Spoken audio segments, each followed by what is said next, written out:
Halo, selamat siang dulur-dulur semuanya, dimanapun Anda berada. Nah, kali ini saya mau berbagi pengalaman ya. Ini tempat kerja saya. Di sini biasa ya, tempat bereksekusi ini mesin yang kemarin saya review ya.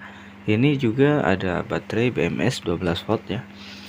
Nah, sekarang saya mau berbagi pengalaman dan juga tahapan-tahapan safety untuk pengamanan ketika mau terjun ke TKP, teman-teman ya. Jadi pengalaman saya selama terjun ke sungai mencari ikan kayak gitu ya. Nah, di situ saya pernah mengalami kejadian yang namanya kesetrum, teman-teman. Jadi waktu itu bukan satu kali, dua kali saya kesetrum, bahkan sering gitu ya, sampai nggak sadar gitu, kayak orang linglung, sampai kaget banget gitu. Tapi untungnya gitu saya ini orangnya refleksan kayak gitu ya. Ketika strum nempel, saya bisa terhentak gitu. Tegangannya ketika menyentuh ke tubuh saya langsung kaget. Jadi si tegangan tersebut tidak lama berada di tubuh saya kayak gitu ya. Ibaratnya kalau misalkan strum mengalir, ada hentakan dari tubuh kita itu langsung hilang.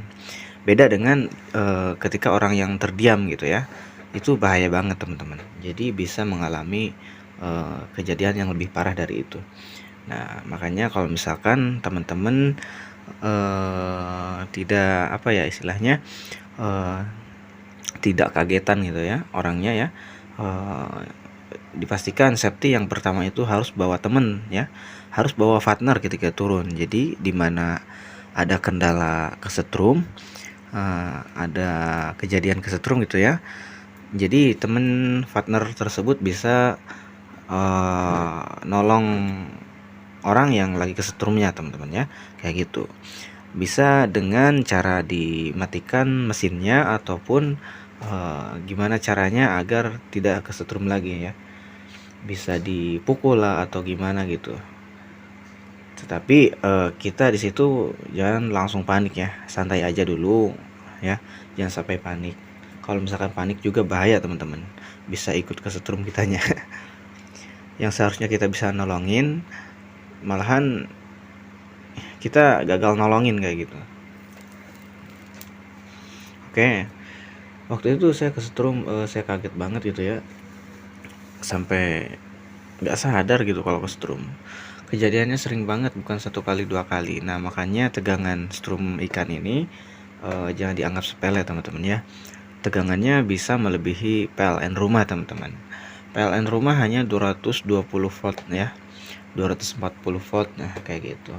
Ini bisa lebih teman-teman. Ketika saya mengetes di apometer juga, tegangannya ketika memakai beban lampu itu kan 220 teman-teman ya. Nah, ketika 220 itu masih ada sisanya. Sisanya kadang-kadang 50, 100, 150. Kalau pakai aki 2 bisa mencapai 200, 250. Itu sisanya doang teman-teman. Belum ditambah dengan bebannya tadi 220 volt. Kayak gitu. Berarti udah jelas tegangan ini bisa melebihi tegangan dari PLN rumah. Makanya kita harus benar-benar safety ketika mau turun teman-teman ya. Nah, gitu. Jangan anggap sepele ya. Oke, yang kedua, dipastikan saya tidak merekomendasikan boxnya dari ini apa teman-teman, dari kayu ya. Tidak boleh, itu sebenarnya nggak boleh ya. Jadi kayu itu punya sifat menyerap air teman-teman ya, apalagi kalau misalkan kita keringetan, terus kehujanan, gerimis masih nyetrum gitu, itu bahaya banget teman-teman, bisa rembes ke dalam ke mesinnya ya. Nah, dipastikan memakai bahan yang bersifat kayak plastik teman-teman ya, tidak rembes air ya, dari pipa pralon gitu kan bisa tuh. Terus dari drigen dipastikan itu tidak menyerap air ya, dari fiber gitu itu aman ya. Intinya jangan bahan dari yang bersifat menyerap air seperti kayu tadi gitu, itu bahaya ya. Nah, jadi untuk selanjutnya kira-kira selain dari wadahnya, kita juga rangkaiannya harus benar-benar rapi untuk menjaga keselamatan kita ketika terjun ke TKP, teman-teman ya. Jadi mesin ini harus benar-benar rapi rangkaiannya ya, jangan semraut kabel di mana-mana, terus ada kebocoran, masang kondensor semraut gitu ya, asal-asalan ditumpuk-tumpukin, itu sebenarnya tidak bagus, tidak relevan ya, itu bahaya banget teman-teman. Dimana kondensor ditumpuk-tumpuk, sebenarnya itu body kondensor itu ada arusnya teman-teman ya, kalau pengen tahu itu ada arus listriknya teman-teman. Nah contohnya ini tipe primer ya, tipe primer ini primer kan nggak ada sekunder, jadi otomatis outputnya keluar dari body kondensor ataupun kabel yang ujung kondensor teman-teman ya, bisa dari platina duduk dan getar kayak gitu ya. Nah maka dari itu dipastikan rangkaiannya itu untuk safety ya, yang rapi teman-teman gitu ya, gimana pun caranya pasangnya yang rapi teman-teman. Jadi kerapihan itu yang pertama harus diperhatikan ya teman-teman ya. Dan sebelum turun, selanjutnya sebelum terjun gitu ya, dipastikan dicek dulu teman-teman ya, harus benar-benar teliti dan rapi gitu ya, dicek jangan sampai kabel-kabel kayak gini nih, misalkan kabel yang ke stick atau ke jaring ada yang bocor, misalkan ada gigitan tikus atau apa gitu ya, nah yang terkelupas itu bahaya banget teman-teman, bisa nyentuh kulit udahlah tamat riwayat. Jadi kayak gitu ya teman-teman ya, diperhatikan, di safety dulu, karena di sini ya kayak tadi tegangannya itu luar biasa setrum ikan itu ya. Nah, kayak gitu. Jadi untuk selanjutnya kemungkinan dari stick teman-teman. Stick juga itu saklarnya harus ditutup teman-teman ya. Saya pernah kejadian sebelum mengalami kesetrum itu, stick punya saya itu tidak saya bungkus, saklar tombolnya tidak saya bungkus dengan karet. Nah itu bahaya banget, apalagi nyetrumnya sambil basah-basahan teman-teman ya, sambil hujan ataupun kayak gimana lah, sambil nyelam apalagi itu tidak boleh, karena di tombol stick itu ada arus yang keluar ya dari saklar ya, dari stick kanan itu ada arus yang keluar, karena di situ ada kabel yang terkelupas untuk menghidupkan saklar teman-teman. Itu bahaya banget, itu harus ditutup ya teman-teman ya, harus ditutup, bahaya itu. Jadi untuk selanjutnya sebenarnya ketika ini udah rapi mesin ya, terus kabel-kabel udah tersusun dengan rapi, nah ini dipastikan kayak gini nih, body kayak gini jangan sampai kena dengan body drigen teman-teman, atau body kayu box ya, atau box kayu yang mau teman-teman pasang ya, jangan sampai kena ya. Kayak gini nih, ini kan offset nih keluar batas ya, ini jangan sampai kena ini apa, jangan sampai kena boxnya teman-teman.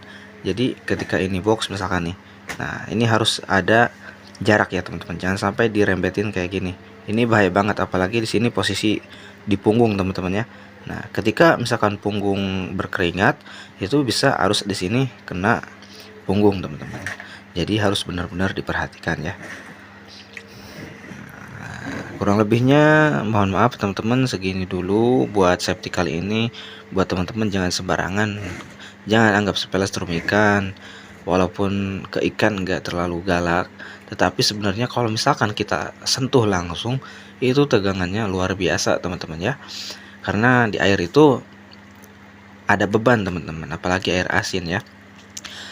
Kenapa strum ikan itu tidak terlalu besar di air? Karena air itu mempunyai apa ya istilahnya, air itu beban teman-teman. Ketika dimasukkan ke air, strum itu menjadi menyebar luas teman-teman.